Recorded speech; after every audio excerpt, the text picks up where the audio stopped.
Good afternoon, everyone. I am Eric Lufer, the President of the Citizens Research Council of Michigan. I'd like to welcome you to the joint webinar with the Citizens Research Council of Michigan and the Center for Local, State, and Urban Policy, CLOSUP, on recent trends in local government finance. CRC is a statewide nonpartisan public affairs research group. This is CRC's 99th year of operation, a longevity we attribute to our promotion of sound public policy for state and local governments through accurate, independent, and objective research. We are a private, not-for-profit entity, and we rely on charitable contributions of foundations, businesses, and corporations. I'd like to encourage all of you to join our circle of supporters and help us to continue to provide high-quality, independent information on important policy topics in Michigan. You can learn more about CRC at www.crcmich.org, crcmich.org.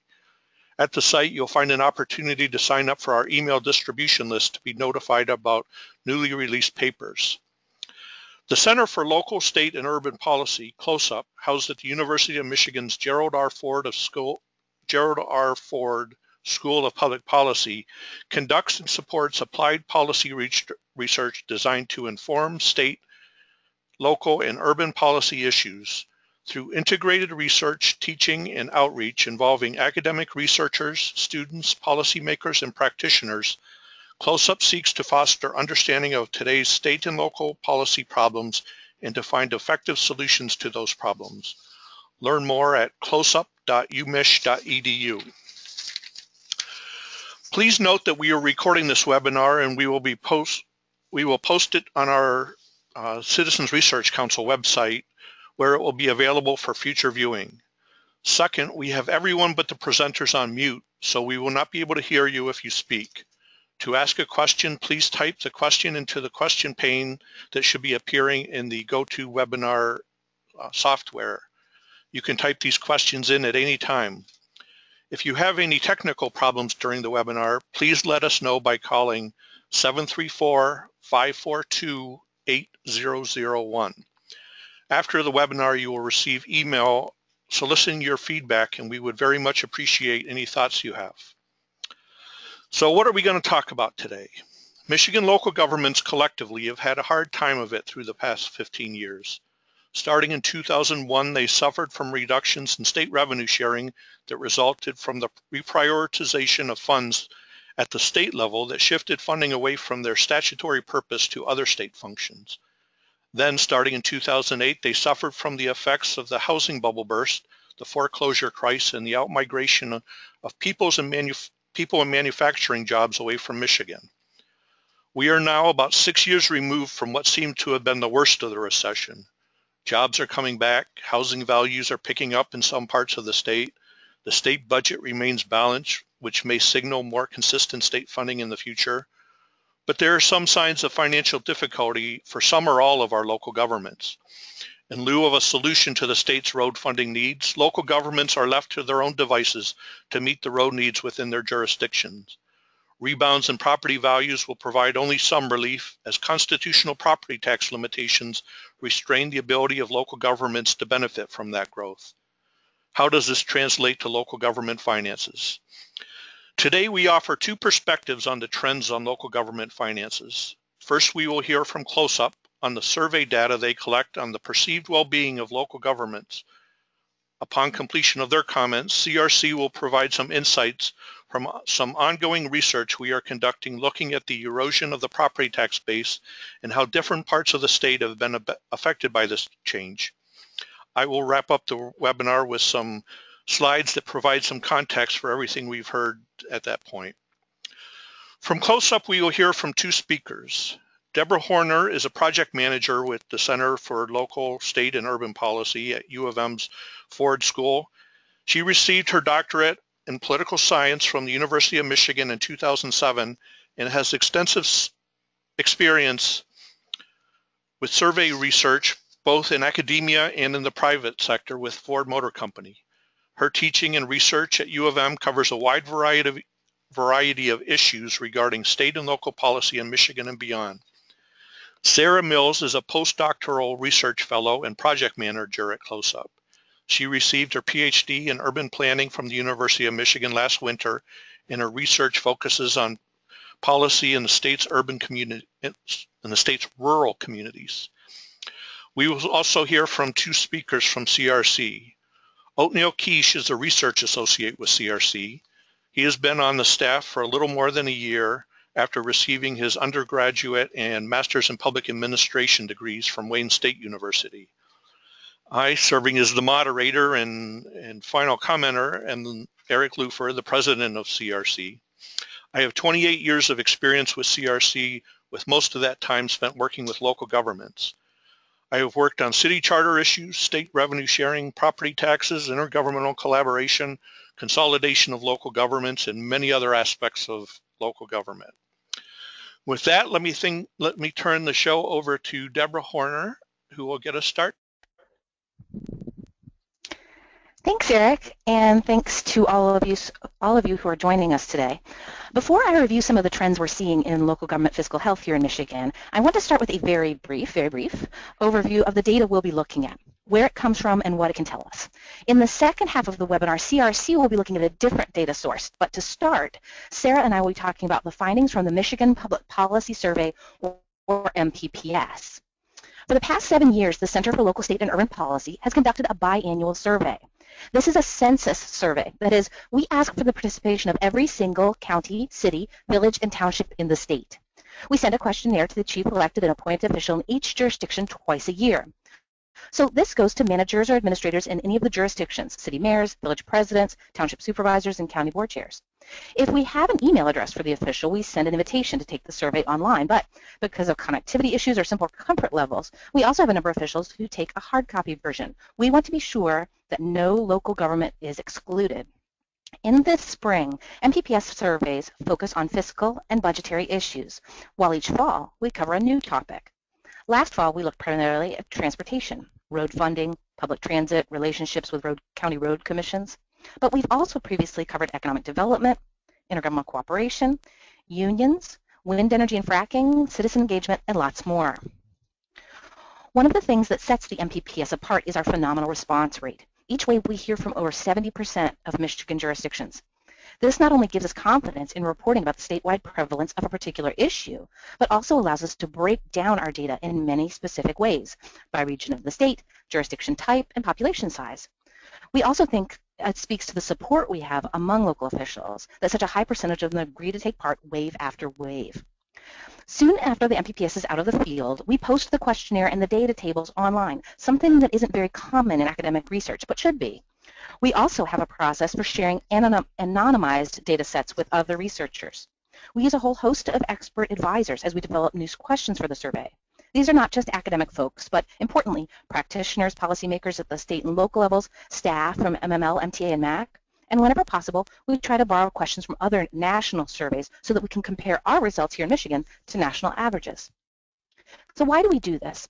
The mission of CLOSUP, the Center for Local, State, and Urban Policy as a whole, and the MPPS program in particular, is to improve the understanding of local government, which, to be honest, doesn't get much attention.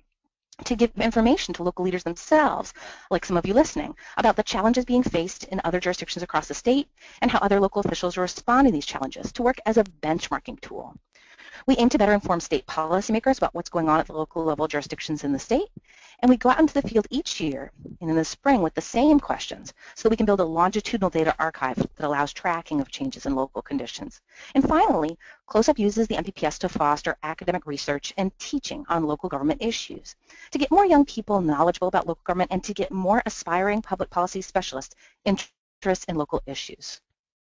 Now, let me move into the local government fiscal data that we've collected. Since the survey started in 2009, each spring we go back into the field and ask local officials in Michigan a consistent battery of questions about fiscal trends in their jurisdictions. It starts by asking about changes they see in key indicators, and these change measures give us an important sense of what's happening with the fiscal health of local governments across the state. Okay, let's start with one of local government's primary sources of revenue. Here you can see that the MPPS captured the steep drop in property tax revenues following the economic downturn in 2008. Property tax revenues in most places bottomed out in 2010 or 11 and didn't really start improving until 2013. This year, 2015, was really momentous, as it was the first time since the survey started that we had more jurisdictions say that property tax revenues increased over the previous fiscal year than those who said it decreased. However, even now in 2015, there are still a quarter of jurisdictions in Michigan that say their property tax revenues decreased from the previous fiscal year. Relatedly, our data on home foreclosures starts in 2010, and you can see that in each year, the percent of jurisdictions who are reporting increases in their local home foreclosures has declined. Our high response rates on the MPPS really let us drill down more, though, and see differences between jurisdictions. Looking just at the data for 2015, for example, overall, when we break out responses by the jurisdiction's population, we see the fastest improvements are in the state's largest jurisdictions. None of our jurisdictions with over 30,000 residents said that foreclosures increased this fiscal year compared with last. And in some of these largest jurisdictions, foreclosure rates stayed the same, but in 63%, foreclosures decreased. However, that's not the case in the smallest jurisdictions, those with less than 1,500 residents. In 18% of these jurisdictions, foreclosures continued to increase, while in 21% they decreased.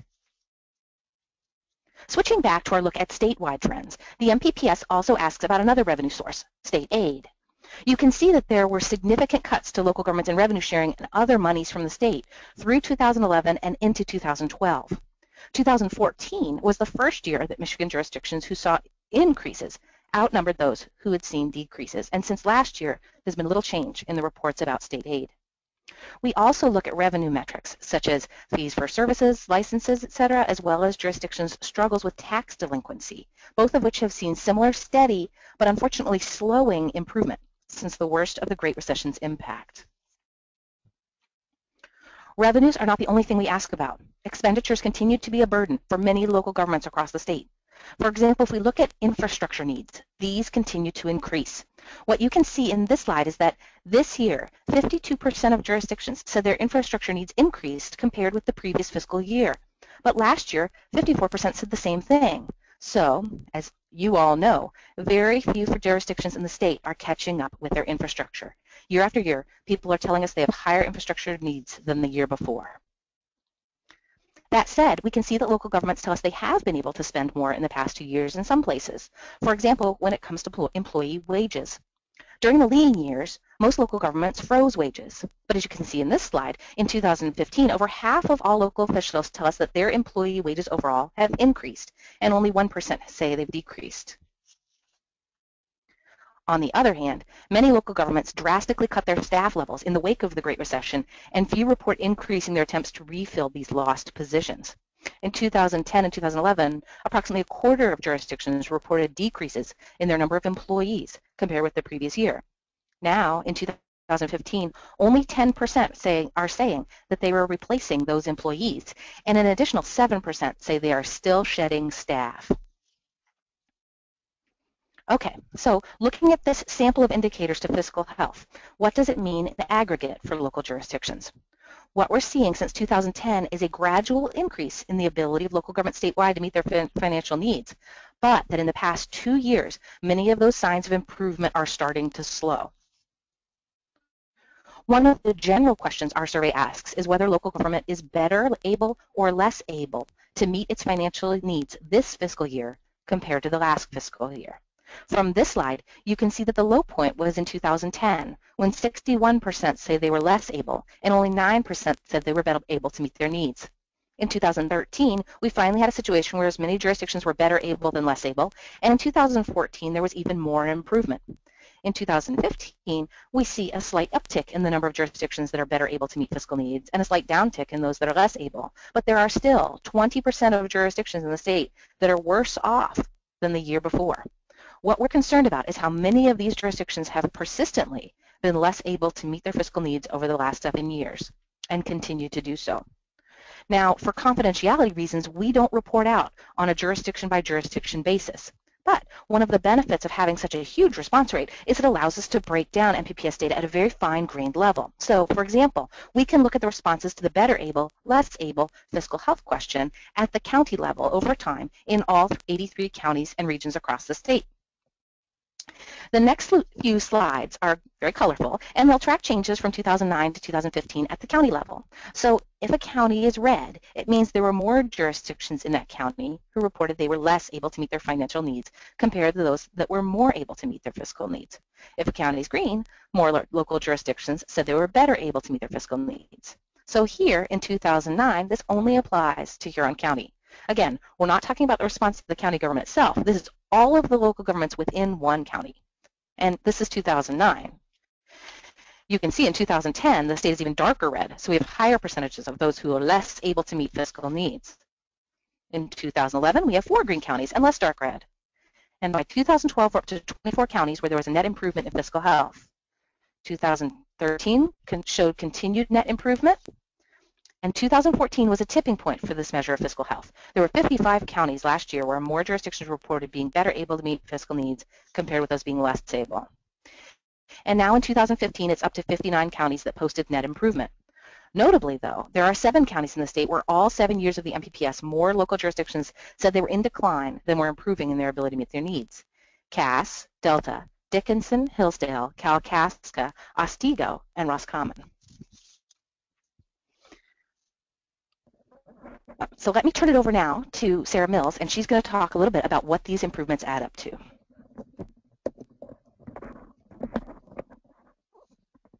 Thanks, Deborah. So all of what Deborah just presented has looked at trend questions, which ask local officials to compare the current fiscal year to the previous one.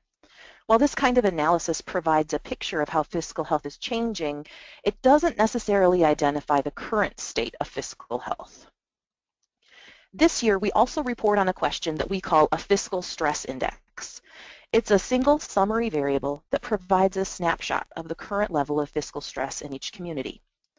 This is a scale that ranges from 1 to 10, where 1 is perfect fiscal health and 10 is fiscal crisis. This metric is actually modeled on a fiscal score originally developed by the Michigan Department of Treasury that's been improved upon and is now calculated annually by Munetrics Incorporated. While the Munetrics score is based on financial data submitted to the state, the MPPS measure is based on the opinion of local officials. As a result, there are some differences between the scores, which I'm happy to talk more about later. Overall, what you can see on this slide is that most local governments in the state say that they currently have relatively low fiscal stress. 66% of the state's jurisdictions give themselves a score of 4 or less. And you can see in the darkest blue color, 13% give themselves a score of 1, saying that they're in perfect fiscal health. On the other side of the spectrum, just 7% give themselves a score of 7 or higher, indicating high fiscal stress. So even though that may seem like a small percentage, it equates to nearly 140 local governments in the state. While high fiscal stress is felt by jurisdictions of all sizes, it seems to be concentrated in more urban places.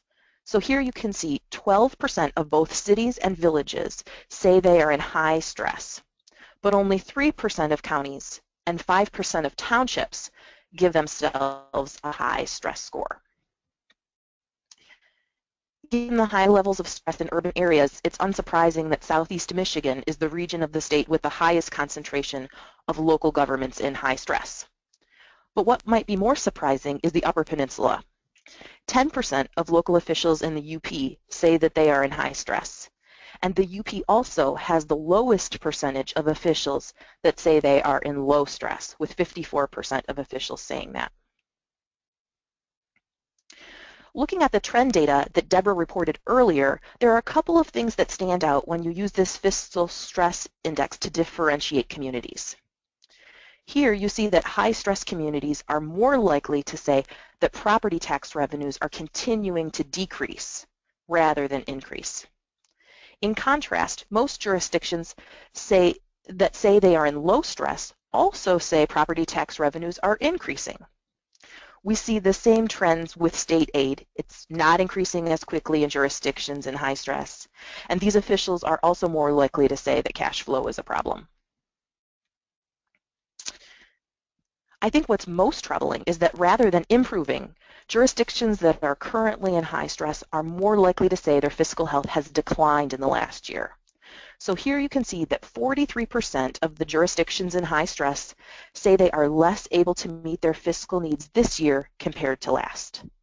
In jurisdictions in low stress, 46% say this year was better than last. So while some jurisdictions in high stress are showing signs of improvement, more appear to be falling even further behind. And perhaps even more concerning, when you look at the category in the middle, those jurisdictions in medium stress, you see that more say their fiscal conditions declined this year rather than improved. So this percentage of jurisdictions in high stress could actually go up next year. On that sobering note, here is the contact information for our group. If you follow the link to our website, you'll be able to read our entire fiscal health report, which came out last week. And now I'll turn it back over to CRC. Thank you.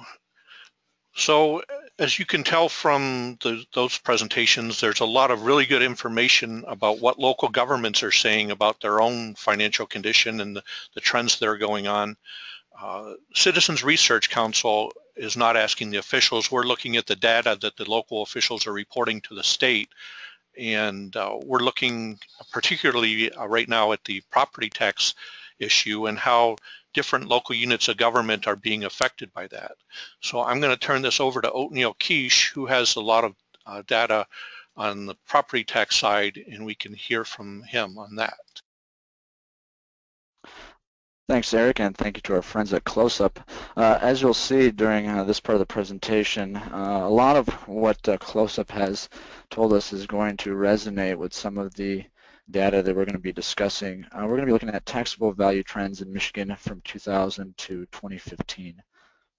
We're going to start at the state level analysis. There are 4 levels that I'd like to look at, beginning with the state level, continuing on to the regional, the county, and the municipal level. What is important to keep in mind is that every level obscures something. When we look at state level data, we can see how the state is doing overall, but that doesn't necessarily tell us how counties, regions, or municipal governments, local governments are doing. So that's important to keep in mind because some of this data is only going to show part of the picture.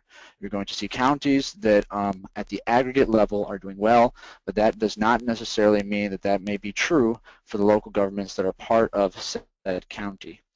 We're going to start with this chart, and as you can see, this is the inflation-adjusted aggregate state taxable value from 2000 to 2015. The peak was in 2007, $297 billion, and then there was the decline that we're all aware of, continuing on till about 2015, when the first increase was observed, which is now at $236 billion. That difference is about $4 to $5 billion, and it represents a 2% loss since the year 2000. So after adjusting for inflation, the overall state taxable value is 2% lower than it was in 2000 as of 2015. This looks at the individual classes of property. What's interesting to note here is the fact that the residential class very much mirrors the overall state trend that you saw earlier. And that's because the residential property class is the dominant class in regards to all the others. In fact, this next slide will show the other property classes, so the trends can be seen more clearly, given the fact that the amount of taxable value that that residential property is responsible for is overbearing. So again, here we see as well that while residential, according to the previous slide, has begun to be in an uptick in 2015, that is not the case for commercial nor industrial property. We're going to continue on now to the regional level analysis, and we're going to begin looking at all the different regions in Michigan. and how they've been affected. This slide tells us pretty much where taxable value comes from. The regions are the different Michigan prosperity regions, and you can see the dark blue is the UP, and then continuing on, Region 2 is the Upper West Lower Peninsula. The green portion is the Upper East Lower Peninsula. What's worth noticing here is that geographic distributions are not consistent with taxable value distributions. Region 10 is 3 counties, but Region 10 accounts for 36% of the state taxable value. Now, Region 4, being Western Michigan, also accounts for a pretty significant portion, but if you add Regions 1, 2, 3, 4, and 5, you still don't come up with the same amount of taxable value that Region 10 is accountable for. So I think that when we look at some of these figures, it's important to keep in mind proportions.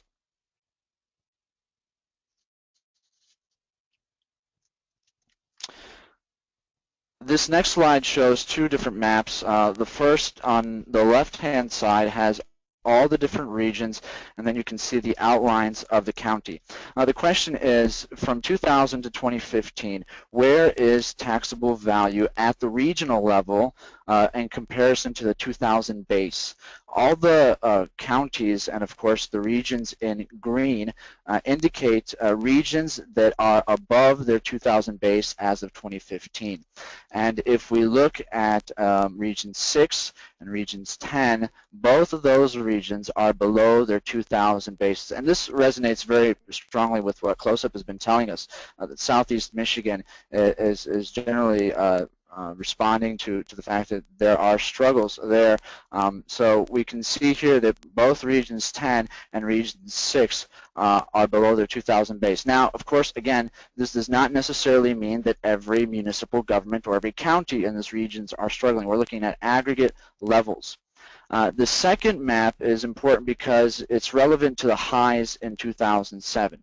So if we begin with the values in 2007, the question is, in 2015, where does the taxable value stand for these regions? You can see that the entire Lower Peninsula is below in taxable value compared to their values that were observed at the highs in 2007. That is not the case with the Upper Peninsula.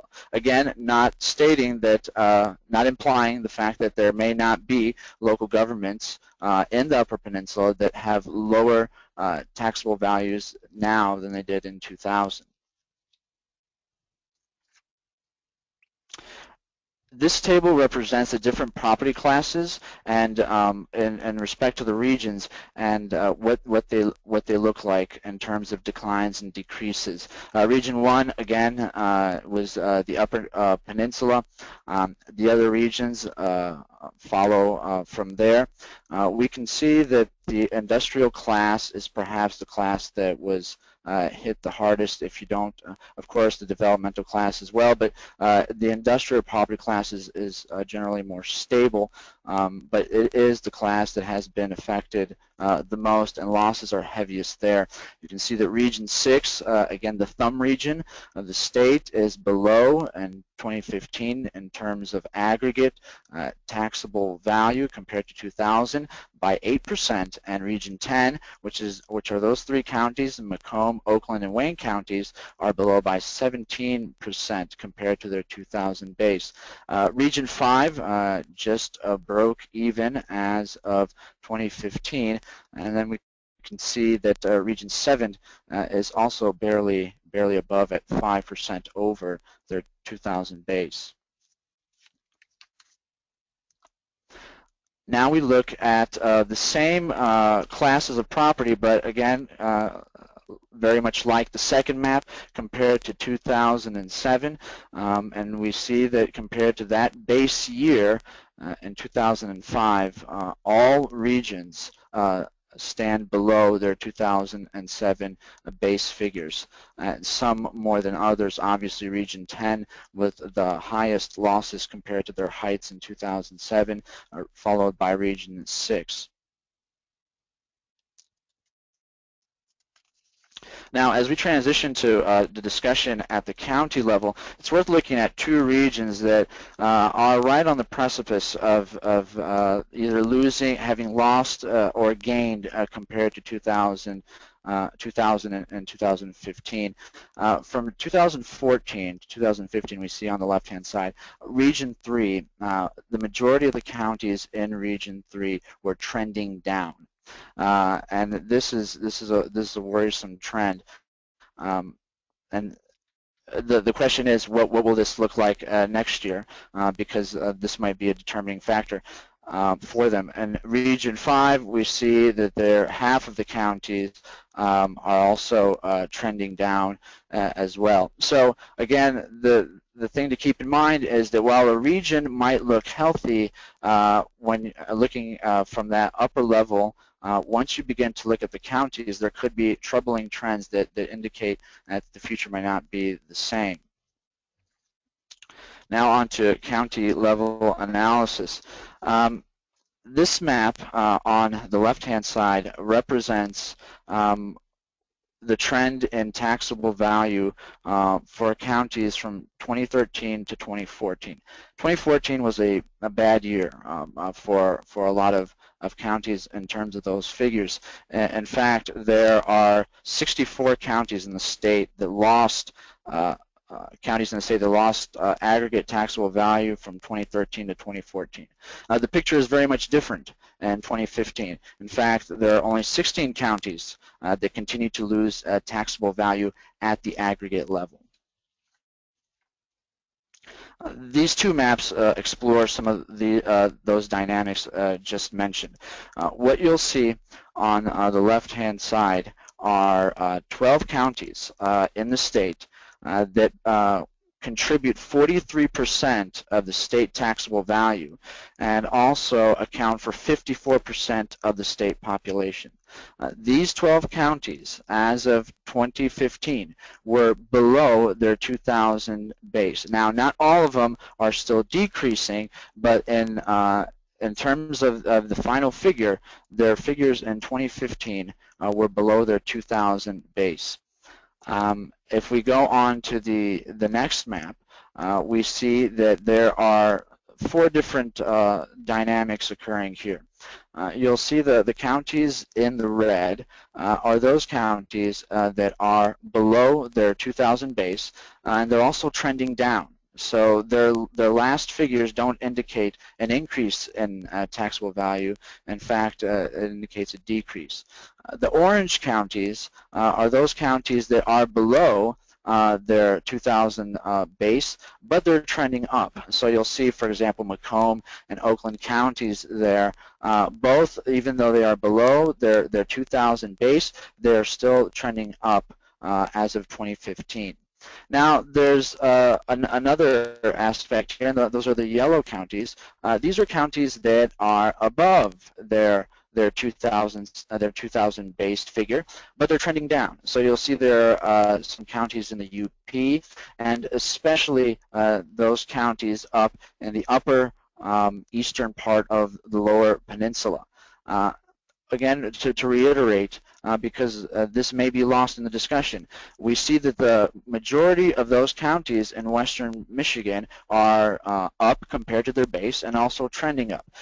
That may be true at the aggregate county level. It's important to remember that local governments in all of these regions may not be doing the same.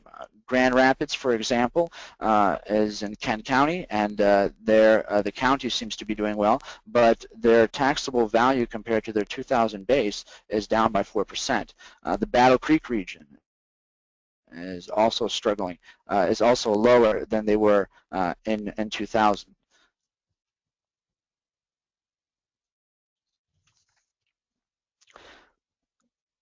Those 12 counties that were just mentioned, the ones that are below their 2000 base, are listed here in this slide, and the different property classes and the decreases from the year 2000 to 2015.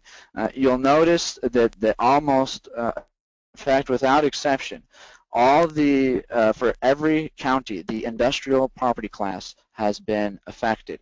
The same goes for residential, not as much for commercial, but certainly for residential, certainly for industrial, the losses are substantial. Now we're going to look at a couple municipal governments, and specifically those that fall in these 12 counties. I think they're probably the most interesting ones to look at, so we can kind of understand how these losses are happening and to what extent. This graph indicates on the right-hand side, you'll see in red, those lines represent all the local governments in these 12 counties that are below their 2000 base. All those local governments on the right represent, and the green represent those local governments which are above their 2000 base. Again, the 12 counties to keep them in mind are Bay, Genesee, Ingham, Lapeer, Macomb, Midland, Monroe, Oakland, Otsego, Saginaw, St. Clair, and Wayne. All these 12 counties are those that are below their 2000 base figures at aggregate taxable value. On the graph here we have 309 different local governments. Above their 2000, those that are under their 2000 base, there are 173 of them. Those above, there are 136. 5 local governments had either no loss nor gain. The average loss for those counties that are below their base was 20%. The average gain for those that are above was 17%. Those local governments, they're not indicated on the graph, but those local governments that were affected the most by their losses, Flint at 66% below their taxable value in comparison to their 2000 base, Royal Oak Township 62% below, City of Wayne 61, Harper Woods 55, Luna Pier 53, Pontiac 52 below, and Milan at 50 below. Now we're going to look at a couple of counties and there's specific local governments to kind of see how this dynamic plays out, because there are two different dynamics that are occurring simultaneously in some cases. The question is this a matter of many local governments in a county experiencing losses, or are we talking about just a few local governments that are accounting for the majority of the losses? Well, you'll see that it's a little bit of both, and it really depends on the county that you're looking at. Bay County, for example, you'll notice that there are 2 townships that have lost taxable value compared to their 2000 base, but then every city in that county has experienced losses. This resonates very much with what we've heard from CLOSUP, that this seems to be an urban problem to some extent. The symptoms are being acutely seen in the urban area. We go on to Genesee County. The dynamic here is somewhat different. We're looking at townships that are also experiencing losses in taxable value. But then once we get down to cities, we see that almost every city is affected, and some dramatically so. You'll notice that consistently throughout, the industrial property class is affected significantly, as well as residential. Ingham County, this is a different scenario. We see that only 2 townships are affected in Ingham County, but the 2 cities, East Lansing and Lansing, because they make up such a great proportion of the taxable value in that county, they affect the county as a whole. Lapeer County, again, a mix of townships not doing well in terms of their taxable value compared to their base, but then again, cities, almost exclusively cities, struggling. We look at Macomb. We see the townships. There are a few townships that are below the taxable value base, but again, cities significantly below. And this is the second slide for Macomb. We see the rest of the cities. You'll see for some of the cities, the information is now listed. We looked at those cities that fell exclusively within these counties. Some of them are border cities, and we didn't necessarily take all of that into account. We look at Midland. Midland, for the county, almost all the townships, in fact, are above their 2000 base. but two cities in Midland and Coleman, account for the fact that the entire county is below its 2000 base in taxable value. Monroe, somewhat similar, again, few townships, but definitely cities below their taxable value base. Oakland County is one of those situations similar to Genesee, where the problem seems to be more spread out. And something that can't be visualized here, but we looked at a few weeks ago, was the fact that when we map this out, it seems that even the townships that were affected were clustered around urban areas.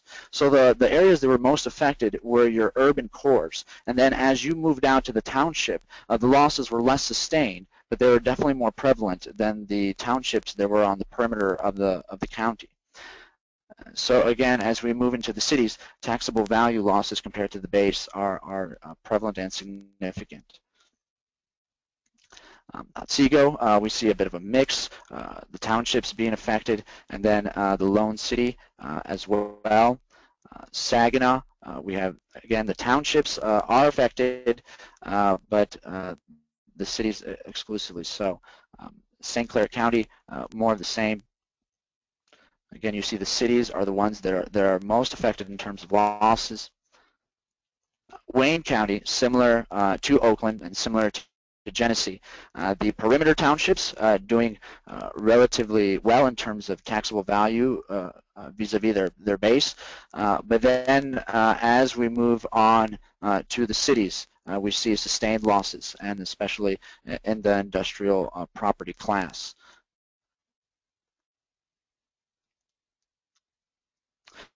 So just a couple of things to keep in mind of what we've seen so far. The losses that we've observed seem to be very much so in different, specific to different regions of the state. The problems are not similar throughout. There are different problems, and of course some of the analysis obscures one fact or the other, as we mentioned. But what should probably be kept in mind in light of all this is that there seems to be an urban tone to this problem. There also seems to be a regional tone to this problem. The characteristics are quite peculiar, and they're definitely be the kinds of things that we intend to look at in the future in our research. On to Eric. Thank you. So before I talk about the next few slides, I see a few people have virtually put up your hands for questions. We're going to try to do all of our questions by typing them in and reading them off from the typed in. So if you have your hand up, if you could type in the question, that would work much better for us. So I would just want to spend a few seconds going over a few things. This first chart is a chart of population density in the state, and I think that's really important to think about as we consider the sort of unit by unit reaction to some of these questions that were asked in CLOSUP and some of what we've done a little bit so far with our property tax analysis. You can see in this chart that most of Michigan is a very sparsely populated place. We have a lot of townships in the mitten, the upper part of the mitten, a lot of places in the upper peninsula where there just aren't a lot of people. And hopefully they've responded to CLOSUP surveys. We're able to find their information. It might show that things are getting better, but that's not really where the people are and where a lot of the services are being provided. When you look at the left side of this chart and you see the heavy shades of red, that's where a lot of the people are. That's where the urban parts of the state are. And I think the CLOSUP data bears out that a lot of these communities are having suffering from state revenue sharing loss and from property tax loss, and certainly our property tax analysis shows that to be the case. Wanted to talk a little bit about the revenue sharing side of it. The CLOSUP data showed that a fair number of units say they're faring better with constitutional or with state revenue sharing in total. And I think it's important to break this down into the two different parts. First, if you look at constitutional revenue sharing, it's a minor uptick, but it's an uptick because the state is bringing in more sales tax revenues, and that is constitutionally shared with local units of government on a per capita basis. So by doing nothing, there's no policy-making decision at the state level. The local governments aren't doing anything different, but they're benefiting from that, and we would see that bear out with all those small units of government that are only getting constitutional revenue sharing. They're trending up, they're faring better. But if we look at statutory state revenue sharing, it is a fraction of what it used to be. If you go back to 2001, it was pushing $900 million being shared with local governments. In 2015, $250 million. So if you're one of those units of government that still is getting statutory revenue sharing, I think that's where we're going to bear out that they're not benefiting much from that. And when we put these together, we see that in total, statutory revenue sharing, if you take that brown part of the bar and the yellow part of the bar, there's a little bit of an uptick, but not much.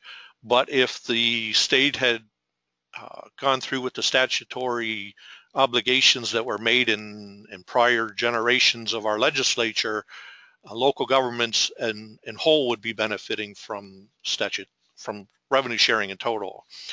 We talked a little bit about there's some increase in pay and wages for local government employees, and not as much layoffs going on. We have a forthcoming paper at Citizens Research Council that's looking at the trends in government employment, and this chart compares state employment, local government employment, and private sector employment. So the green bar, the green line, is the state employment. That includes both state government employees and university employees, which are considered state employees, trending fairly well. The orange line is local government employment, which is both city, village, township, and county, and also school governments. You can see that is down more than 20, almost 23% compared to where it was in the year 2001. And when we look at the red line, private sector, a pretty good dip that we know all about in 2007, 2008, 2009, a fairly healthy trend since then. So things are look like they're doing fairly well in the private sector, but clearly if you're a government employee, it's good to be still employed because you might be doing better, but many people who used to work for the government no longer are. This chart breaks it down a little bit further, so we separate the state, what we think of as state government employees from the university employees. The university, the red lines on top. People are going back to school.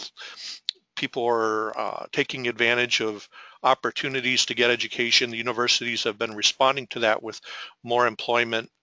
But when we look at the others, the green line is local government K-12 education. The school districts are not hiring more people. They're reacting to the school funding by cutting their employment. The state government employment that we think of, the orange line, the kind of the civil service, down about 16% compared to 2001. And the blue line, the cities, villages, and townships, down about 10% in total compared to 2001. So overall, on a year-to-year basis, there might be some healthy signs, but when we look compared to where we were prior to our last decade and prior to the Great Recession, government employees have really suffered because of this. We gave some context on the property tax issues. I want to make the point that while property tax might not be the best thing, it is still better than the rest. When we look at the trend from the 1960s till the Great Recession, it was a very dependable source of income, and local governments benefited greatly from that. We look at that also by the type of government, counties, cities, villages, townships, and you can see all of those up until the Great Recession, it was a good source of income and a dependable source of income. The National League of Cities has a new report out that they just updated from 2008, and I think it provides some very insightful information as we think about these issues. This map looks at Michigan compared to the 49 other states in the authority to levy taxes, and it breaks it down in 3 different ways. If you're a property tax only state, then you're this dark red and you see there's a fair number of states that do that. The next grouping is kind of the in between.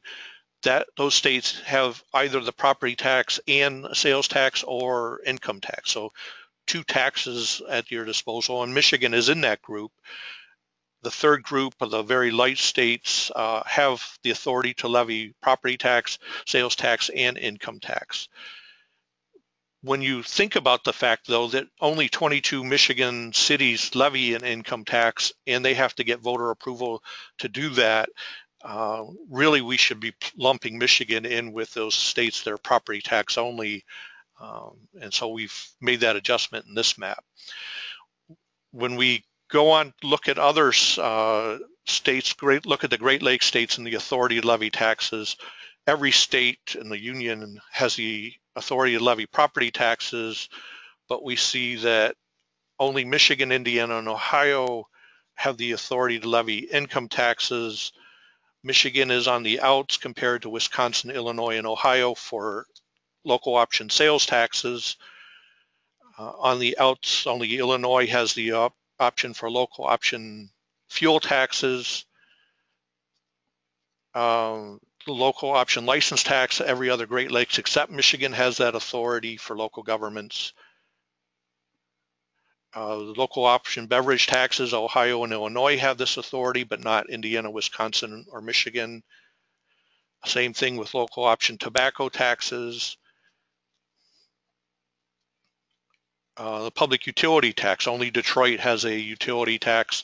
We see Illinois, Indiana, Ohio, the local governments able to benefit from these types of things. The National League of Cities has looked at the percent of local government revenues that are from own source capacity compared to, looked at that over time. So in 2008, that this map represents, you see Michigan had 64% of its revenue, local government revenue generated from own source, so mostly property tax in those 22 cities with income taxes. By 2014, it had gone to 73%. So really, even though property tax revenues have declined as we've documented, the loss in state aid has really played a role in this. This is borne out in the next two slides. We look at 2008, that the state was receiving local governments in the state were receiving 34% of their revenue from state aid. So that would be state revenue sharing, Act 51 funding, police funding, a number of sources. And by 2014, that had changed to only 16% of the revenues local governments are receiving from state aid. So while we think about what all this means and what to do about it, we have to keep in mind this next slide that shows property tax and expenditure limits. Michigan is not in the category of Colorado, Nebraska, Arizona, Nevada, and California, where they have very strict limits, both at the state and local level, and doing something about your revenue problem is very cumbersome. But Michigan is not far behind those states with our headly tax limitations, with our taxable value limitation. So I just wanted to go over those few things, kind of use the moderator's prerogative. We do have a few questions in, and I welcome any more that we can add to this discussion. So the first one I'm going to direct to Deborah, I think. You noted that there are differences between your survey data, the MPPS fiscal stress score, and the Munetrics score.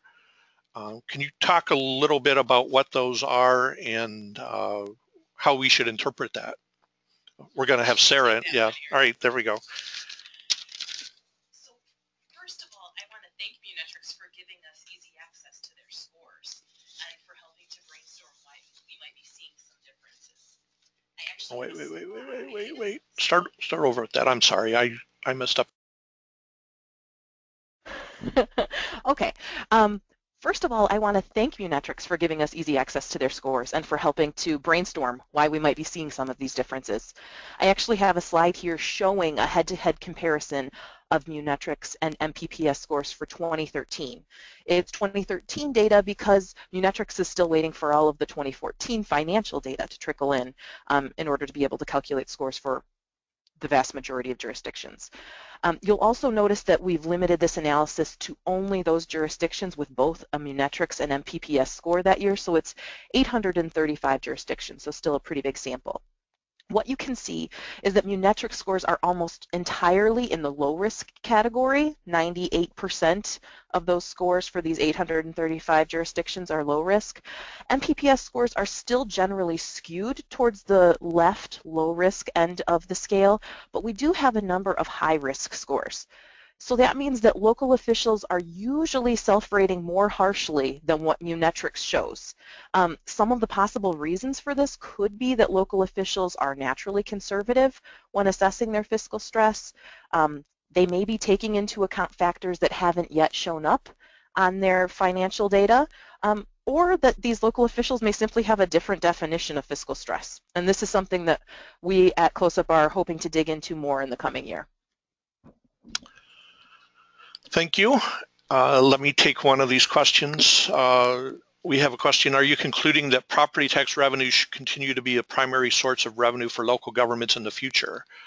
My response to that is clearly we should continue to have the property tax play an important role in local government finance, but I think our public policy leaders, our state legislators need to look at some of our surrounding states, some of what other states are doing beyond the Great Lakes region, and look at ways to diversify the revenue sources for local governments to give them the opportunity to fund roads in ways other than property taxes, to fund services with income taxes or the sort of sin taxes on alcohol or tobacco or things like that that we see some of our competitor states doing to lessen the sole reliance on property tax.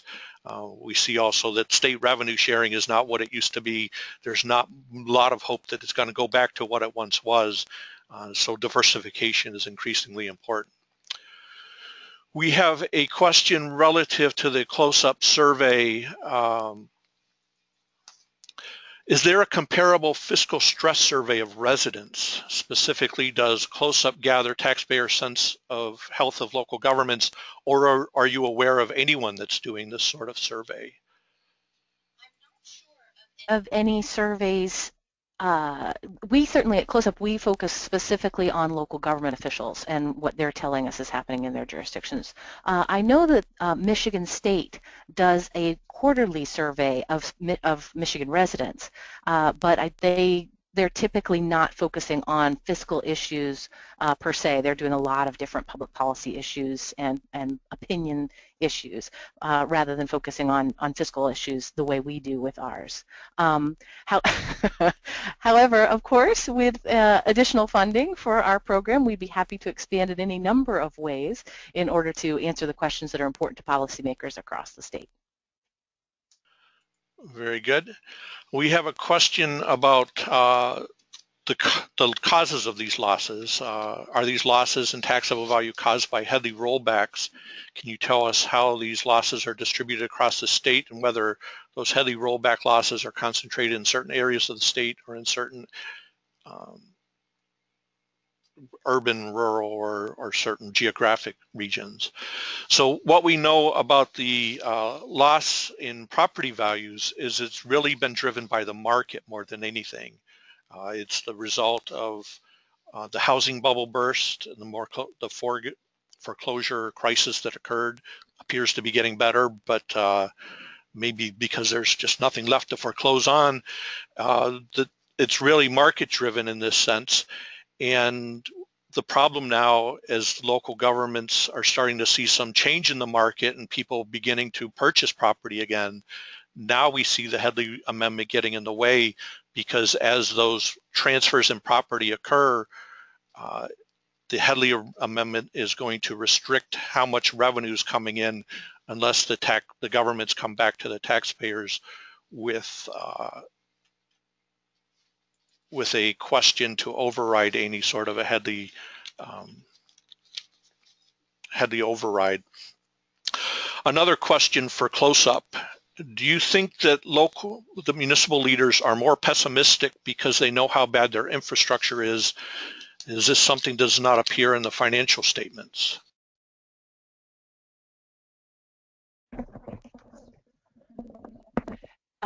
I think that that certainly could be part of it. This time around, when we asked about their fiscal stress on that scale of 1 to 10, we also asked them why they gave themselves such a score. And most of the people, 40% of local officials, were telling us it's because of the state of our infrastructure. And we know there are expenditures coming down the pike that we haven't been able to spend anything on currently. Water and sewer, it's not just roads, it's also water and sewer and other local infrastructure. All right, we have a question for Oatmeal. We keep hearing millennials are moving back to the cities. Might this play a role in improving property tax values and lessening fiscal stress for cities? I think that's an interesting question in light of your observation about the loss of industrial property and commercial property relative to residential. Well, it is, but I think it's going to take some time to tell. We hear a lot about that in our studies that are happening all over the place to kind of figure out are millennials, are they going to be a vehicle to seeing a renaissance in urban areas? That discussion is prevalent in Detroit right now, currently, and in other urban areas in Michigan. So I think the question is live. I don't think I'm in a position to speculate on that, but I think that there are indicators, especially when we look at Midtown Detroit and the kind of renaissance that's occurred there in the past decade. We do see that some of it is driven by the millennials. I think that might be a possibility.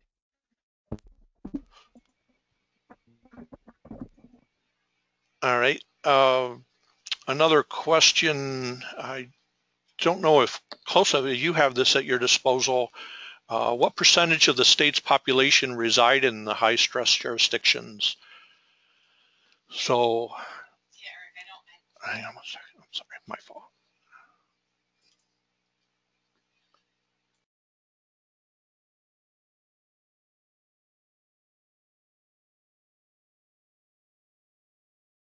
All right, thanks, Eric. So we don't have that data at our disposal right now because we have a sample survey.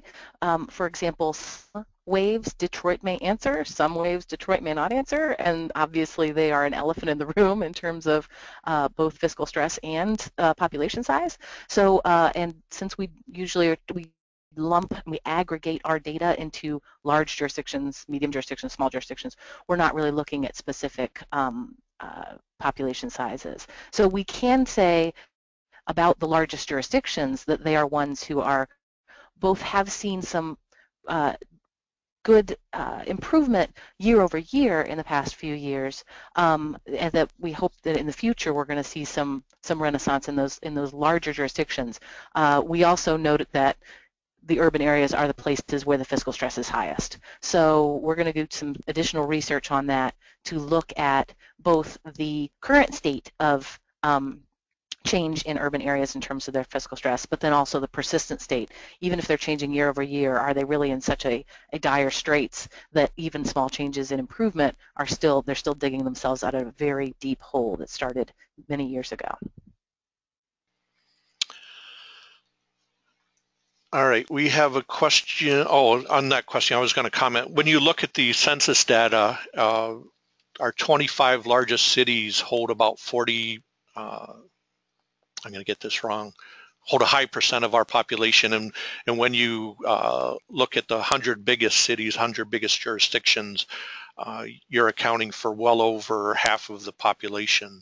So without being able to directly answer that question, we know from the CLOSUP survey responses, we know from the property tax information we looked at that this is really concentrated in our cities and our bigger units of government. So it really is the population centers of the state that are suffering because of this property tax loss.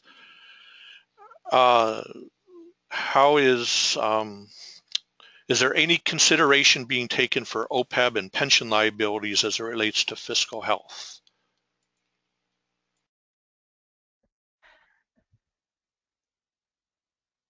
Oh, okay. So actually, on this past spring 2015 survey, we did ask two very extensive batteries to local officials about their pension obligations and their other post-employment benefit obligations, which is what OPEB is, basically retiree health care as well as retiree pensions. We asked two batteries both about how those, what local governments are doing to address those issues and how they affect their fiscal health. Without giving too much away about that data, we have reports coming out this fall, both on OPEB and on pensions, but we did find that local government officials are quite concerned about their pension debt and even more concerned about their OPEB debt. In fact, their pensions, many local governments who do have pensions have at least some of their fund, they're not, if not fully funded, they have their funding, they would say, under control. And many of them say that it's not necessarily a large or significant fiscal problem for them. Their OPEB debt, however, their post-employment retiree health care benefit debt, however, is of a clear concern, and many, many more of them are not fully funded. In fact, very few across the state are fully funded with their OPEB and have difficulty making their annual yearly contribution for that particular debt that they will carry. Interestingly enough, there have been recent changes in how, in GASB, which is the accounting standard for OPEB and for pensions, it doesn't change what the liability actually is for these local governments, but it actually changes how it's going to read on their financial sheets. And so we do see some changes coming down the road in terms of how local governments will have to report out this legacy debt and how the transparency of it. And so I think that may bring this particular currently hidden concern for local officials out into the open. And when Sarah was talking about the difference between officials telling us that they may be under stress, whereas Munetrics may not be picking it up, it could be this debt that's not on the books, or at least it's in a footnote of their accounting that talks about their OPEB liability, their retiree healthcare benefit liability, that is going to be brought out into the open, and we're going to see a lot more discussion of it, I think, and a lot more local officials being able to voice their concerns about their future ability to pay that debt.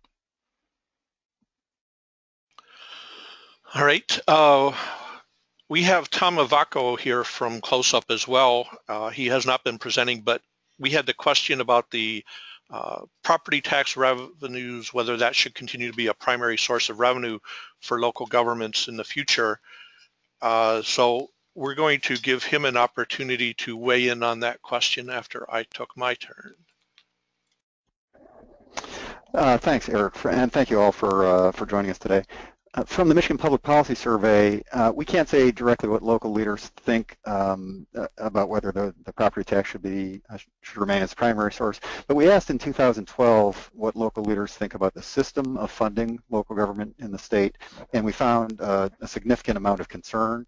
At that time, only 43% of local leaders thought that the way that they are funded them just to maintain their services, even if the economy continued to improve. And so we may be starting to see now in those earliest slides where we saw kind of a deceleration of improving fiscal health. We may be seeing that effect now, where the economy certainly has been improving for a few years, and yet the earlier improvement that we saw in local jurisdictions' ability to meet their fiscal needs appears to be kind of petering out. Back in that 2012 survey, 58% of local leaders said that they think the system of funding needs significant reform. In the biggest jurisdictions, that was 77%, so overwhelming concern about this. When we asked them what types of things need to be fixed, they really focused on just about every source of funding that makes its way to local governments, including 89% said the gas tax needs to be fixed, 83% said the sales tax, 82% said Headley, 81% focused on Proposal A, and 80% focused on revenue sharing. So there's a significant amount of concern across the state among local leaders of all stripes that the way their local governments are funded is not adequate to keep up with rising costs. Thank you for lending your thoughts on that. We have one more question that's come in about the constitutional tax limitations and what other states are doing.